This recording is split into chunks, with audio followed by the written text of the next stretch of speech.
Hello guys, আসসালামু আলাইকুম। কি অবস্থা সবার? সবাই কেমন আছেন? আশা করি ভালো আছেন। আলহামদুলিল্লাহ আমিও ভালো আছি।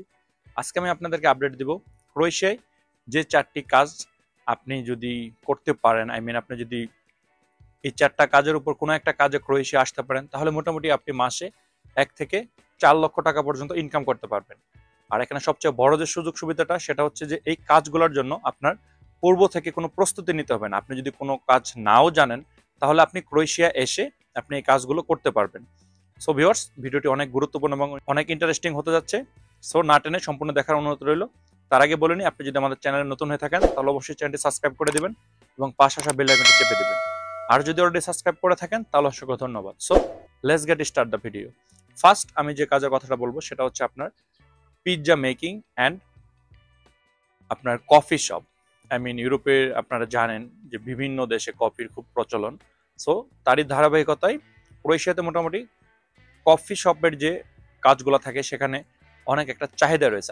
এটাকে বলা হয় বেরিস্তা। আপনারা যদি কফি শপের কোনো কাজ না জেনে থাকেন, নো প্রবলেম, আপনারা এখানে আসেন। আসার পর আপনারা চাইলে এখানে তারাই আপনাকে হেল্প করবে, তারাই আপনাকে শিখিয়ে দিবে। এখানে মোটামুটি বেসিক স্যালারিটা কেমন হতে পারে সেটা ডিপেন্ড করে হচ্ছে আপনার কাজের ওয়ার্কিং আওয়ার এবং আপনি কোনো ব্র্যান্ডেবল স্বনামধন্য কোনো কফি শপে কাজ করতেছেন কিনা সেটার উপর। বাট তবে অ্যারাউন্ড আপনার মোটামুটি এখানে ১,০০০ থেকে ১৫০০ ইউরো পর্যন্ত স্যালারি হয়। এবং পিৎজা মেকিং এর যে ব্যাপারটা, সেটার জন্য আপনার কোনো অভিজ্ঞতা লাগবে না, কোনো অভিজ্ঞতা লাগবে না। অনেক বাংলাদেশি ভাইয়েরা এখানে কাজ করে, তাদের সাথে আমার কথা হয়েছে। তারা আমাকে জানিয়েছে এখানে অনেক সুযোগ সুবিধা। তার কাজ হচ্ছে আপনার আলবেনিয়ান যে বা মেসোডিয়ান যে লোকেরা তারা এখানে এসে সম্মিলিতভাবে কাজ করে, বিকজ আপনারা জানেন ক্রোয়েশিয়া একটা সেনজেন কান্ট্রি।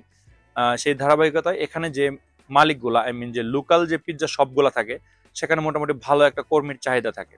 আপনি কোনো কাজ না জানা থাকলেও তারা আপনাকে নিবে, তারাই আপনাকে কাজ শিখাবে এবং এখানে ভালো একটা হ্যান্ডসাম স্যালারি ধরবে। সো আমি মনে করি যারা আপনারা কাজ জানেন না তারা এই কাজে আসতে পারেন। সো এবার আসি ২ নম্বর যেটা, সেটা হচ্ছে যে কনস্ট্রাকশন যে কাজগুলো। আপনারা জানেন ক্রোয়েশিয়া এখন স্যানজেনভুক্ত। সো তারা তাদের দেশটাকে ডেভেলপিং করার জন্য বিভিন্ন ধরনের কনস্ট্রাকশনে কাজ করতেছে। তাদের নিজের দেশটাকে উন্নত করার জন্য ইউরোপিয়ান স্টাইলের যে কনস্ট্রাকশন গুলা থাকে, যে বিল্ডিং এর যে কাজগুলো থাকে, তারা এগুলোর প্রতি অনেক বেশি ফোকাস দিয়েছে। সো এখানে মোটামুটি অনেক কর্মী সংকট রয়েছে। বাট আমি আপনাদেরকে বলে দিই, আপনারা যদি ভেবে থাকেন যে মিডিল ইস্টের মতো, যারা মিডল ইস্টে বিভিন্ন কান্ট্রিতে কনস্ট্রাকশন কাজ করে তারা, বা বাংলাদেশে যে কনস্ট্রাকশন কাজগুলা, না ভাইয়া, এরকম কোনো কঠিন এখানে কোনো কাজ না। তার কাজ হচ্ছে এখানে 80 থেকে 90% কাজগুলো মেশিনারিজ, আপনার হাতে করতে হবে না। সো এটা একটা ভালো অপরচুনিটি এবং রিল্যাক্সেবল একটা কাজ। এখানে আপনার কাজ শিখে আসার কোনো দরকার নেই। এখানে আপনি আসলে মোটামুটি কনস্ট্রাকশনে কাজ করলে ডে বাই ডে আপনি শিখে যাবেন এবং আপনার একটা স্কিল তৈরি হবে। আর স্কিল তৈরি হলে মোটামুটি পরে ইনশাল্লাহ আপনি ভালো একটা স্যালারি আশা করতে পারেন। বাট ফার্স্ট অফ অল আপনি যদি নতুন অবস্থায় আসেন তাহলে মোটামুটি বেসিক্যালি আপনার ৮০০ থেকে ১২০০ ইউরো পর্যন্ত স্যালারি হয়ে থাকে এবং ওয়ার্কিং যে আওয়ারটা সেটা মোটামুটি ৮ ঘন্টা। যদি কাজ আপনি বেশি করতে চান বা বেশি করেন সেক্ষেত্রে আরও কিছু এক্সট্রা পয়সা আপনার ইনকাম হবে। সো ৩ নাম্বার যে কথাটা বলবো সেটা অনেক ইজি একটা কাজ। এটার জন্য বেসিক্যালি আপনার কোনো ওয়ার্ক এক্সপিরিয়েন্সই লাগবে না, সেটা হচ্ছে ফুড ডেলিভারি। ফুড ডেলিভারি যে কাজটা, তার জন্য আপনার এই দেশের একটা গ্লোবো আইডি বা যেই কোম্পানিতে ফুড ডেলিভারি কাজ করতে চান সেখান থেকে একটা আইডি খুলে নেবেন। অ্যান্ড দেন আপনি চাইলে আপনার কাছে যদি টাকা থাকে আর যদি বাংলাদেশ থেকে আনতে পারেন তাহলে আপনি একটা গাড়ি নিয়ে ফুড ডেলিভারি কাজটা করতে পারেন, অথবা আপনি চাইলে বাইসাইকেল দিয়ে করতে পারেন। বাট আমি এখানে আপনাদেরকে সাজেস্ট করব যে বাংলাদেশ থেকে টাকা এনে এখানে একটা গাড়ি কিনে আপনার ফুড ডেলিভারি কাজ করার দরকার নেই। আপনি চাইলে বাইসাইকেল দিয়ে করতে পারবেন এবং সেটা মোটামুটি অনেক ভালো একটা সুযোগ। তার রিজন হচ্ছে যে আপনি বাইসাইকেলে, আপনার ব্যাটারি চালিত সাইকেল এখানে, সো এখানে আপনার তেলের কোনো খরচ লাগবে না। অ্যান্ড বাইসাইকেলে আপনি খুব তাড়াতাড়ি যেখানে ইচ্ছে সেখানে যেতে পারবেন আর আপনার ডেলিভারিটাও তাড়াতাড়ি হবে। আমি এখানে একটা জিনিস নোটিস করি, দেখেন অনেকে আছে যারা ভালো ভালো মাস্টার ডিগ্রি বা ইঞ্জিনিয়ারিং কোর্স করে এখানে আসছে, তারা মোটামুটি বেসিক্যালি ১৫০০ থেকে ২,০০০ ইউরো ইনকাম করে। আর যারা ফুড ডেলিভারি কাজ করে, আমার অনেকজনের সঙ্গে কথা হয়েছে, তারা মোটামুটি এটা পার ডে ইনকাম, দৈনিক। এমনও দিন আছে তারা মোটামুটি আলহামদুলিল্লাহ ৮০ থেকে ১২০ ইউরো পর্যন্ত কাজ করে। এখানে একটা ডেলিভারি দিলে এটা ডিপেন্ড করে আপনার কতটুকু ডিস্টেন্স তার উপর এবং আপনি দিনে কয়টা ডেলিভারি দিয়েছেন সেটার উপর। সো এখানে আমি মনে করি যে যদি কাজের চাহিদাটা আই মিন যদি হিউজ পরিমাণ অর্ডার থাকে তাহলে মোটামুটি আপনি 80 থেকে 120 ইউরো পর্যন্ত ইনকাম করতে পারবেন। আর যদি মোটামুটি অ্যাজ এ অ্যাভারেজ থাকে তাহলে মোটামুটি আপনি 40 থেকে 60 বা 70 ইউরো ইনকাম করতে পারবেন। সো এটাকে যদি আপনি মাসিক টাকায় কনভার্ট করেন তাহলে মোটামুটি 2500 থেকে 3000 আসে। আর যদি অ্যাভারেজেও আপনি আনেন তাহলে মোটামুটি এখানে 1500 থেকে 2000 আসে। আর সবচেয়ে যে বড় একটা প্লাস পয়েন্ট এটা হচ্ছে আপনার নিজের স্বাধীন মতো। আপনার যখন মনে চাচ্ছে আপনি কাজ করতেছেন, যখন মনে চাচ্ছে না আপনি কাজ করতেছেন না, বাট কাজ করলে আপনি পয়সা পাবেন।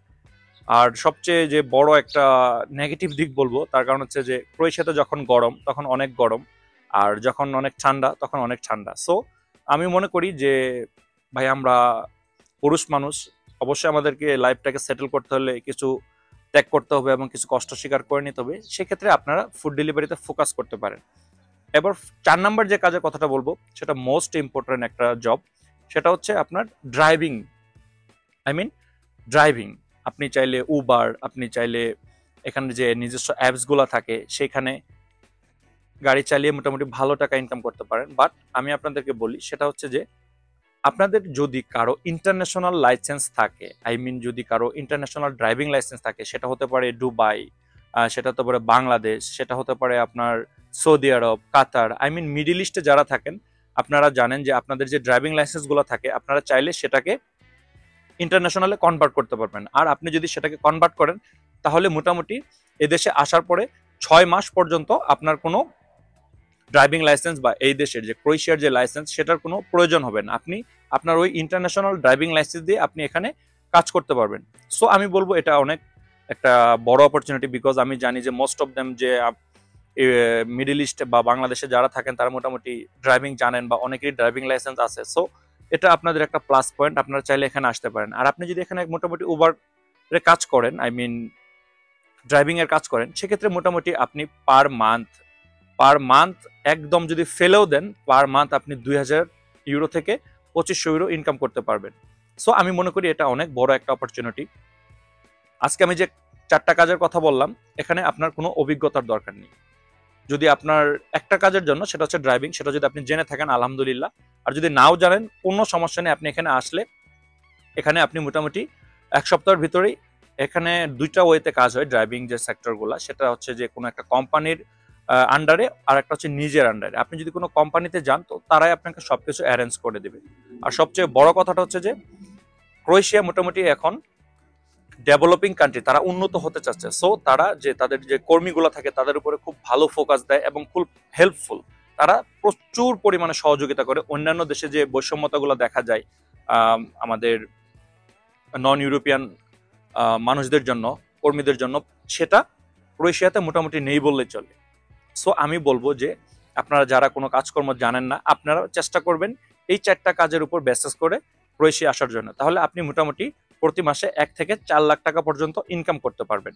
সো ভিউয়ার্স, ইনশাল্লাহ আমি আমার পরবর্তী ভিডিওতে আপনাদেরকে বলবো যে ক্রোয়েশিয়ার যে বর্তমান ভিসা পরিস্থিতি, আই মিন যে অবস্থা, এবং এজেন্সিরা যে প্রকারের চড়া দামে ভিসাগুলো বিক্রি করতেছে, আবার অনেকে আছে যে আসতেছেন এখানে কোম্পানি খুঁজে পাচ্ছেন না, কাজ খুঁজে পাচ্ছেন না, সেসব বিষয়ের উপর ইনশাল্লাহ আমি আমার পরবর্তী ভিডিওতে আলোচনা করবো। সো আজকের ভিডিওটা বড় করতে চাচ্ছি না, তার আগে বলে নিই ছোট্ট একটা অনুরোধ, ভিডিওটি যদি ভালো লেগে থাকে এবং ইনফরমেটিভ মনে হয় তাহলে অবশ্যই লাইক, কমেন্ট এবং শেয়ার করবেন।